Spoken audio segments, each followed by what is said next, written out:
জালেম রাজার হাতে আবদ্ধ হয়ে যায় সহদর আপন তিন ভাই। আবার তিন ভাই যখন আবদ্ধ হয়ে যায়, ধরা পড়ে যায়, আমার তিন ভাইকে জিজ্ঞাসা করা হয়, তোমরা কি মুসলমান নাকি খ্রিস্টান? এবার সহদর তিন ভাই ডাক দিয়ে বলে, আমরা খ্রিস্টান নই, আমরা ইহুদি নই, আমরা হলাম একজন মুসলমান। সুবহানাল্লাহ। জালেম রাজার হাতে বন্দী হয়েছে, কিন্তু নিজেদের পরিচয় তারা গোপন করে নাই। নিজেদের পরিচয়টা ওপেন ভাবে তারা এরকম ভাবে প্রকাশ করে দিয়েছে যে না না না, আমরা তো এরকম ভাবে মুনাফিক মার্কা মুসলমান নয়, নিজেদের পরিচয় তোমার ভয়ে গোপন রাখবো। আমরা হলাম এমন মুসলমান, যদি বাঁচি তাহলে হব গাজী, আর যদি মারা যায় তাহলে হব শহীদ।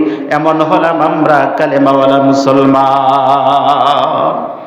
আবার জালেম রাজা ডাক দেয়া বলে, শোনো, সত্যি তোমরা মুসলমান, তোমাদের ঈমান বড় মজবুত, তবে আমার হাত থেকে নিজেদের জান যদি বাঁচাইতে চাও তাহলে তোমাদেরকে ইহুদি ধর্ম খ্রিস্টান ধর্ম গ্রহণ করতে হবে, আর না হয় তোমরা কে হয় আমার হাত থেকে তোমরা কে হয় বাঁচতে পারবে না।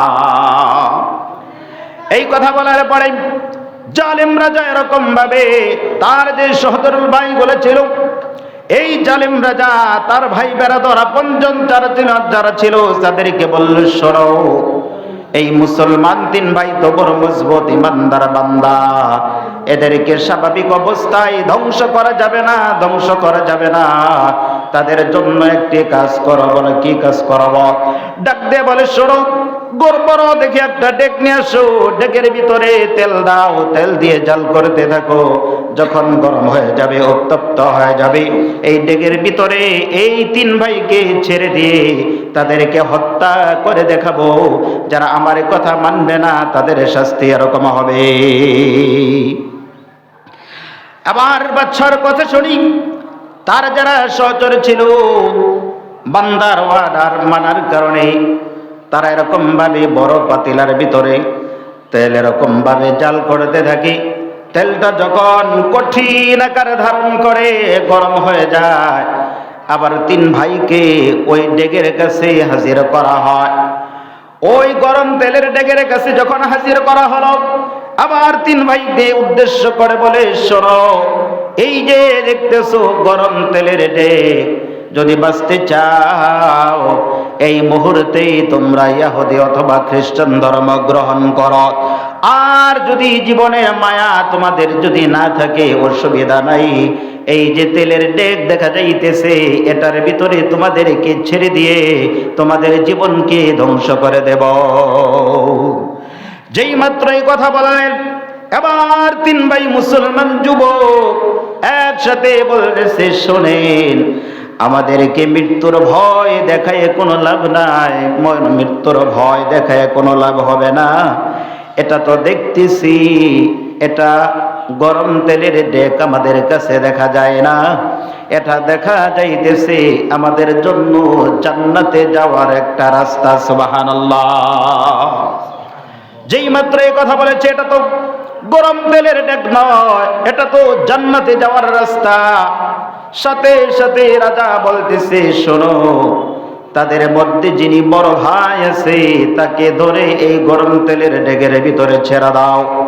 ওয়ার্ডার পাওয়ার সাথে সাথে তাকে হাত এবং পা ধরে গরম তেলের ডেকের ভিতরে ছেড়ে দিল।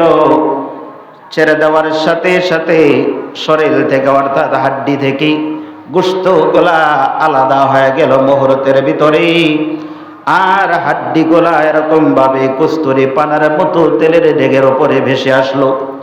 এই দৃশ্য দুই ভাই দেখতেছে, ছোট দুই ভাই।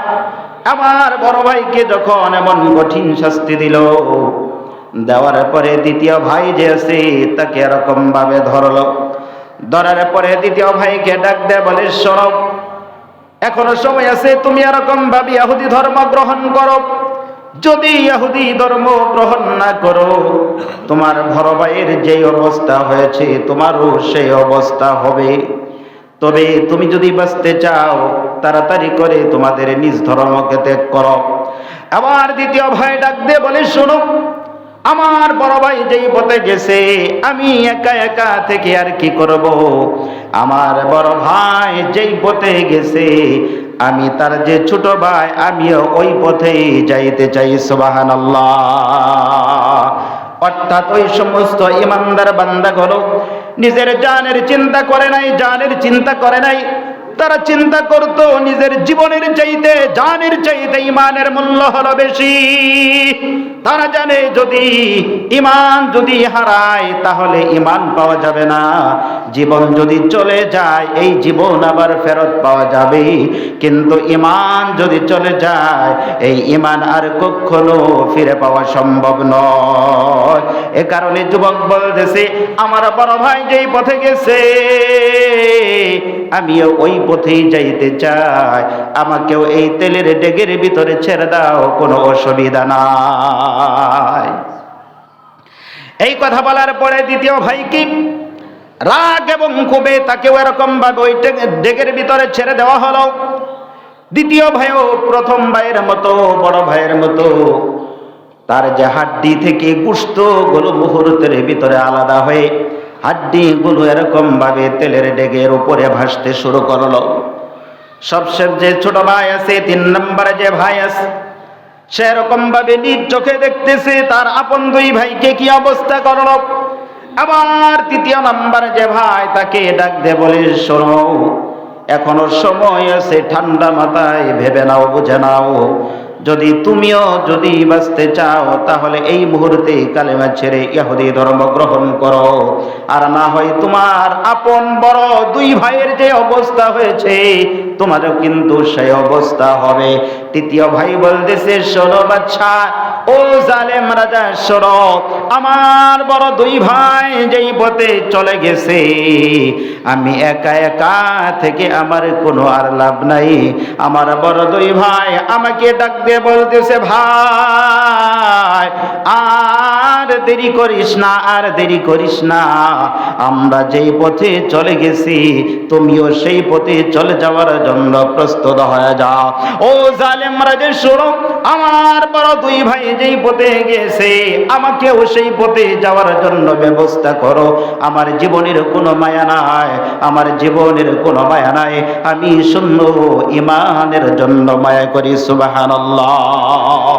আবার বাচ্চার যে উজির ছিল সে ডাক দিয়ে বলতেছে বাচ্চা মুসলমানকে মারবেন তো হারবেন, মুসলমানকে মার দিয়া পিটাইয়া মুসলমান জাতিকে কখনো দমায় রাখা যাবে না। মুসলমানের রক্ত যেই জমিনের মধ্যে পড়বে ওই জমিন ইসলামের জন্য আল্লাহ তাআলা কবুল করে নেবে, এজন্য তাকে মারার দরকার নাই, তাকে গুনাহের কাজের ভিতরে আবদ্ধ করে দেন। এই যুবক যখন গুনাহের কাজের ভিতরে আবদ্ধ হয়ে যাবে, অতিরিক্ত যখন গুনাহের কাজ করবে তার ঈমান এমনিতেই নষ্ট হয়ে যাবে, ঈমান ধ্বংস হয়ে যাবে। ওই সময় তাকে আর গুনাহের কাজ করানোর জন্য বেশি কিছু করা লাগবে না, ঈমান তাকে আর ছাড়তেও বলতে হবে না। যখন গুনাহগার হয়ে যাব তার ঈমান দুর্বল হয়ে যাব, ঈমানি পাওয়ার তার আর থাকবে না, সবকিছুই নষ্ট হয়ে যাবে। বাদশা বলে তাহলে কি করতে হবে বলো। আবার উজির বেচারা বলতেছে শুনেন সব কিছুর দায়িত্ব আমার হাতে ছেড়ে দেন। বলে কি করবা তাই বলো। এবার উজির বেচারা বলতেছে শোনো, আমার একজন কন্যা সন্তান আছে, চেহারাটা বড় অনেক সুন্দর, আমার যুবতী কন্যার সাথে এই যুবককে এক ঘরের ভিতরে তালাবদ্ধ করে আমি লম্বা একটা সময় নিয়ে তাদেরকে একসাথে এক ঘরের ভিতরে রেখে দিব। এই যুবক আর যুবতী গুনাহের কাজ না করে কখনো তারা পার পাবে না। এবার বাদশা বলতেছে ঠিক আছে তাহলে তাই করো। কেমন জালেম ছিল, নিজের সন্তানকে দিয়া আরেক যুবকের চরিত্র হরণ করার জন্য পায়তারা করেছে। এটা তো অনেক পূর্বের কথা গো। আমাদের দেশের ভিতরেও অসংখ্য কেমন ঘটনা ঘটেছে। হকপন্থী ওলামায়ে কেরাম যারা, তারা যখন জেলের ভিতরে গিয়েছিল, নিরপরাধ ছিল, তৎকালীন ক্ষমতায় যারা ছিল, শেষ পর্যন্ত নিজেদের মেয়েদেরকে, নিজেদের বউদেরকে পর্যন্ত তাদের জেলখানার ভিতরে ঢুকায় দিয়েছে। আকাম কুকাম করার জন্য তাদেরকে বাধ্য করা হয়েছে। পারে নাই, সামনে গেছে, নিজেরা বিভিন্ন কিছু বাহানা করেছে যেন কোনো না কোনো ভাবেই তাদেরকে ফাঁসাইয়া দেওয়া যায় যে এই হুজুর এই আকাম করেছে, এই হুজুর এই আকাম করেছে। শুধু তাদের সাথে না, হযরতে মূসা নবী ছিলেন যিনি হক কথা বলতেন, শেষ পর্যন্ত তার উপর এরকম ভাবে একজন মেয়েকে দিয়ে এরকম ভাবে তাকে ফাঁসাইয়া দেওয়ার জন্য চেষ্টা করা হয়েছে।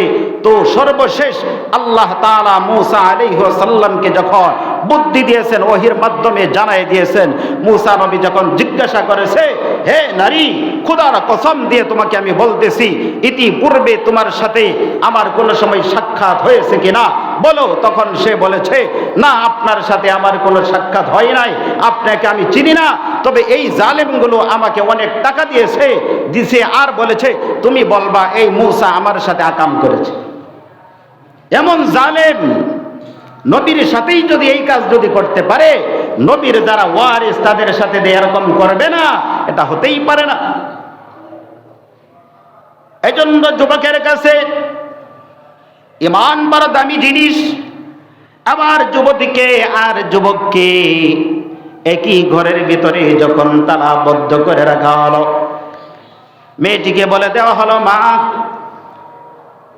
এই যে মদ আছে, এই যে ফাহেসা জিনিসগুলা আছে, এই জিনিসগুলা তোমাকে দিলাম, তুমি যে কোনো ভাবেই হোক না কেন এই যুবকের চরিত্রটা তুমি নষ্ট করে দিবা, এই যুবককে তুমি ধ্বংস করে দিবা, এই যুবকের ঈমান যেন ঠিক না থাকে, এটাই তোমাকে দায়িত্ব দেওয়া হলো।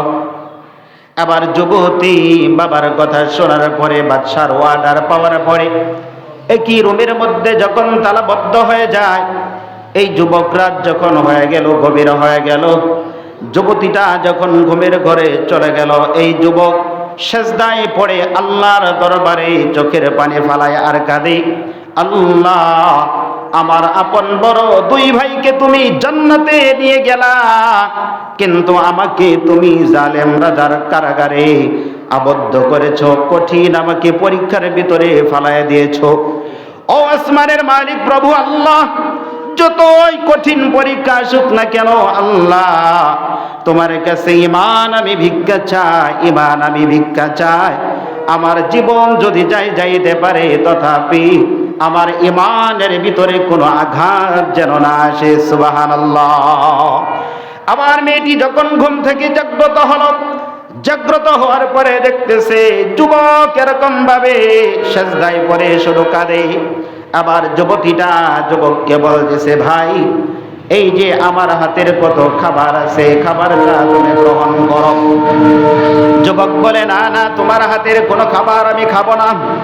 যুবতী বলতেছে, আমার চেহারাটা কত সুন্দর, আমার এদিকে একটা নজর তাকাও, আমার যৌবন আছে, সবচাইতে আমি সুন্দরী কন্যা অত্র এলাকার মধ্যে, আমার দিকে একটা নজর তাকায় দেখো না, তুমি তো একজন যুবক মানুষ। আবার আল্লাহর বান্দা যুবক ইমানদার ডাক দিয়ে বলে, বন্ডে, আমার এই চোখ দিয়া তোমাকে দেখা হালাল নয়, তোমাকে দেখা হালাল নয়, আমার এই চোখ দিয়ে আমি তোমাকে দেখব না, আমি তোমাকে দেখব না। আমার ভিতরের ইচ্ছা হলো, আমার নিয়ত হলো, ময়দানে হাসরে বিচার হওয়ার পরে আমি যখন জান্নাত পাবো, আমার এই চোখ দিয়ে আমি আল্লাহ তাআলাকে দর্শন করব। সুবহানাল্লাহ। আমার এই চোখ দিয়ে জান্নাতের নিয়ামতগুলো আমি দেখতে চাই। তোমার মতো অপবিত্র একজন মেয়েকে আমি আমার এই চোখ দ্বারা দেখতে চাই না। সুবহানাল্লাহ। আবার যুবক ডাক দিয়ে বলে, ও ভাই, তাহলে শোনো, তোমার কি খাবার দাবারের প্রয়োজন হয় না? ভাই রে, এই যে আশেপাশে কত খাবার আছে, আমার হাতের কোনো না কোনো খাবারটা তুমি গ্রহণ করো। কোনো খাবার এরকম ভাবে গ্রহণ করে না, কোনো কিছুই করে না। এই মেয়েটি লম্বা সময় এক জায়গার ভিতরে ছিল, 40 দিন পর্যন্ত। যুবক মেয়েটির হাতের কোনো খাবার খায় না, কিন্তু রাত যখন হয়ে যায় এই যুবক শুধু সেজদায় পড়ে আল্লাহর দরবারে কান্নাকাটি করে ইমানের সাহায্যের ব্যাপারে। আবার যখন সকাল হয়ে যায়, এবার ওই যুবতীটা দেখতেছি যুবকের আশেপাশে অনেক বিভিন্ন রকমের ফল ফ্রুট দেখা যাইতেছে। সুবহানাল্লাহ। এই ফল ফ্রুট গুলা দেখার পরে যুবতীরা ডাক দিয়ে বলে, ও যুবক, এই খাবার তো আমি তোমাকে দেই নাই, এই খাবার গুলা কোত্থেকে আসলো, কে তোমাকে দিয়ে গেল? এই যুবক ডাক দিয়ে বলে, বন্ধু, এই খাবার গুলা তোমার হাতের নয়, তোমার হাতের নয়, এই খাবার গুলা আমার আল্লাহ জান্নাত থেকে আমাকে মেহমানদারি করার জন্য পাঠিয়ে দিয়েছে। সুবহানাল্লাহ। যেই মাত্র এই কথা বলেছি, যুবতীর সবকিছুই পরিবর্তন হয়ে গেছে। 40 দিন অতিবাহিত হয়ে গেল। আবার ওই যুবতীর যে বাবা ছিল উজির বেচারা, এবার মেয়েদের খবর নেওয়ার জন্য তারা এরকম ভাবে ওই বাড়ির ভিতরে ঢুকলো, প্রবেশ করলো। মেয়েটিকে জিজ্ঞাসা করবে, দেখি কি কি গুনাহের কাজ করাইছে। এবার মেয়েটিকে যখন জিজ্ঞাসা করে, মারে বল মা, কি কি গুনাহের কাজ তুমি যুবকের মাধ্যমে তুমি করাইতে পেরেছো, বলো। এবার মেয়েটি চোখ দিয়ে পানি পড়ে আর মেয়েটি কান্না করতেছে। বাবা বলে, ও বেটি, কি খবর, কি হয়েছে, কেন তুমি কান্না করো?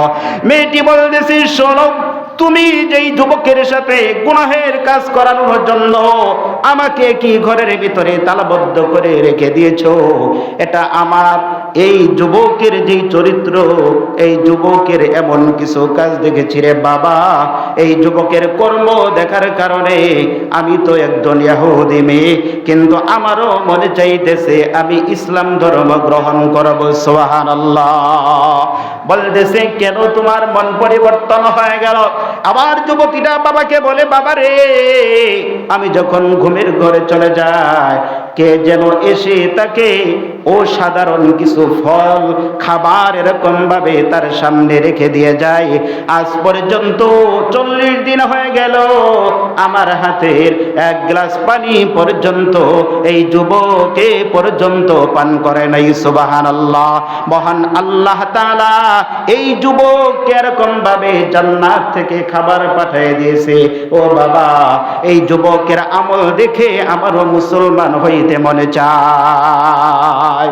আবার উজির বেচারা বলে, মা চুপ করো, এই কথা যদি বাদশা যদি জানে তাহলে তোমাকেও মেরে ফেলবে, আমাকেও মেরে ফেলবে। মারে খামোশ হয়ে যাও, আমি এটার ব্যবস্থা করে দিয়েছি। এবার বাদশাকে বলল, বাদশা, যেই যুবককে গুনাহের কাজ করানোর জন্য আপনি দিয়েছেন, তার আপন 2 ভাইকে তার চোখের সামনে হত্যা করা হয়েছে, তেলের ডেগের ভিতরে ছেড়ে দিয়ে ধ্বংস করে দেওয়া হয়েছে। এই দৃশ্য দেখার কারণে তার মাথা উল্টা পাল্টা হয়ে গেছে, সে পাগল হয়ে গেছে। কোনটা মেয়ে আর কোনটা পুরুষ এই যুবকটা এটা আর চিনতে পারে না, অতএব তার দ্বারা কোনো গুনাহের কাজ হবে না। বাদশা তাকে আগে চিকিৎসা করতে হবে, সুস্থ করতে হবে, এরপরে তাকে দিয়ে গুনাহের কাজ করাইতে হবে। বাদশার সামনে উজির বেচারা বাহানা করে ওই যুবককে বের করে আনলো। যেই মাত্র বের করেছে, যুবক আল্লাহর দরবারে হাত উঠাইয়া কান্নাকাটি করে, প্রভু গো, তুমি তো ওই রব, তুমি তো ওই গফফার, তুমি তো ওই রহমান, যেই রহমান এই জালেম রাজার বন্দিখানা থেকে বাহানা করে আমাকে বের করে আনতে পারো। তুমি তো সেই রহমান। আমার বড় 2 ভাই যেই পথে চলে গেল, ও প্রভু, তাড়াতাড়ি করে ওই পথে তুমি আমাকে নিয়ে যাও, আমাকে তুমি সেই পথে নিয়ে যাও। এইভাবে আল্লাহর বান্দা যুবক শুধু কান্নাকাটি করে দিয়েছে। আবার ওই যে বেচারা বলল, ও যুবক, কোনো কথা বলো না, আমার সঙ্গে আসো। আবার যুবক আর যুবতী যখন একসাথে যখন বের হয়ে গেল, আবার যুবতীটা ডাক দে বলে, ভাই রে, একদিন নয় 2 দিন নয়, 40 দিন তোমার সাথে একসাথে ছিলাম।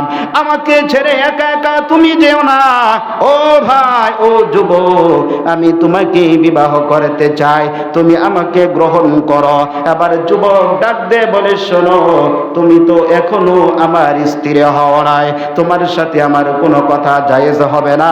তুমি সত্যিকার অর্থে যদি আমার বেগম যদি হইতে চাও, বিবি হইতে চাও, তাহলে আমার পিছে পিছে তোমাকে আসতে হবে। শোনো, আর মুসলমানের বিবাহ এমনিতেই হইতে পারে না। মুসলমানের বিবাহটা হবে সাক্ষী লাগবে, খুতবা লাগবে, সব কিছুই লাগবে, এর মাধ্যমে মুসলমানের বিবাহ হইতে পারে। এখন কোথায় যাবে? মুসলিম এলাকার দিকে রওনা হয়ে গেল। যেই মাত্র যুবক আর যুবতী মুসলিম এলাকার দিকে রওনা হয়ে গেল, এবার ওই যুবক দেখতেছে তার আপন বড় দুই ভাই, যেই ভাই গোলা ওই গরম তেলের ডেকের ভিতরে যাদেরকে ছেড়ে দেওয়া হয়েছিল, ওই আপন দুই ভাই জান্নাতি নুরানি দুইটা ঘোড়া দিয়া সওয়ার হইয়া তার সামনে আসতেছে। সুবহানাল্লাহ। যেই মাত্র এই দৃশ্য দেখতেছে, যুবক চোখ থেকে পানি ছেড়ে বলতেছে, ভাই রে, তোমরা না মারা গেলা, তোমরা না গরম তেলের ডেকের ভিতরে ছিলা, তোমরা কোত্থেকে আগমন করলা, কোথা থেকে এসেছো জানতে চায়। এবার যুবককে সান্ত্বনা দিতেছে বড় দুই ভাই, ডাক দিয়ে বলে, ভাই রে, আল্লাহ তাআলা তোমাকে একটি খুশখবর জানানোর জন্য আল্লাহ তাআলা আমাদেরকে দুইজনকে পাঠিয়ে দিয়েছে। কি খুশখবরিয়া, কি সুসংবাদ জানো রে? আমরা দুই ভাই গরম তেলের ডেকের ভিতরে নিজের জীবন বিলীন করে দিয়েছি। এর মাধ্যমেও আল্লাহ তাআলার দরবারে আমাদের মাকাম, আমাদের মর্যাদা যেই পর্যন্ত না পৌঁছায়েছে, কিন্তু জালেমের কাছে ওই গুনাহের আখড়ার ভিতরে থাকার পরেও তুমি যে গুনাহের কাজ করো নাই, এ কারণে আল্লাহর দরবারে আমাদের চাইতে তোমার মাকামটা আরো 1000 গুণ বৃদ্ধি হয়েছে। সুবহানাল্লাহ। বড় দুই ভাই যে মারা গেল, এরপরেও কিভাবে আসলো? আল্লাহ তাআলা বলে, ওয়ালা তাহসাবান্নাল্লাযীনা কুতিলু ফী সাবিলিল্লাহি আমওয়াত বাল আহইয়াউন ইনদা রাব্বিহিম ইরসাকুন। যারা আল্লাহ তাআলার রাহে মৃত্যুবরণ করে তারা মরে না, তারা মরে না। আল্লাহ তাআলা তাদেরকে জান্নাতি রিজিক দিয়া তাদেরকে আহার করাই। সুবহানাল্লাহ। এজন্য সাহাবীদের কাছে কি ছিল? জানের চাইতে ইমানের মূল্য বেশি ছিল। আর আমাদের কাছে ইমানের চাইতে জানের মূল্য বেশি। জীবন বাঁচাইতে গিয়া ইমান বিক্রি করে দিয়ে দিতেছি। আর সাহাবীরা কি করেছে? নিজের জীবন দিয়েছে, কিন্তু ইমান বিক্রি করে নাই। এজন্য গুনাহের কাছ থেকে নিজেকে বিরত রাখতে হবে, আল্লাহর পেয়ারা হওয়া যাবে। আবু হুরায়রা রাদিয়াল্লাহু তাআলা আনহুর হাত ধরে নবী সাল্লাল্লাহু আলাইহি ওয়াসাল্লাম একটা হাদিস বলেছিলেন। ওই হাদিসটার মধ্যে এটাও একটা কথা, আবু হুরায়রাকে রাসূল সাল্লাল্লাহু আলাইহি ওয়াসাল্লাম 5টি নসিহত করেছিলেন। তন্মধ্যে সর্বপ্রথম যেটা, সেটা হলো, হে আবু হুরায়রা, পাপ ছেড়ে দাও, আল্লাহর পেয়ারা হয়ে যাও। গুনাহ ছেড়ে দিবা, আল্লাহর কাছে পছন্দনীয় বান্দা হবা। আল্লাহ তাআলা আমাদেরকে গুনাহ মুক্ত জীবন পরিচালনা করার তৌফিক দান করুন।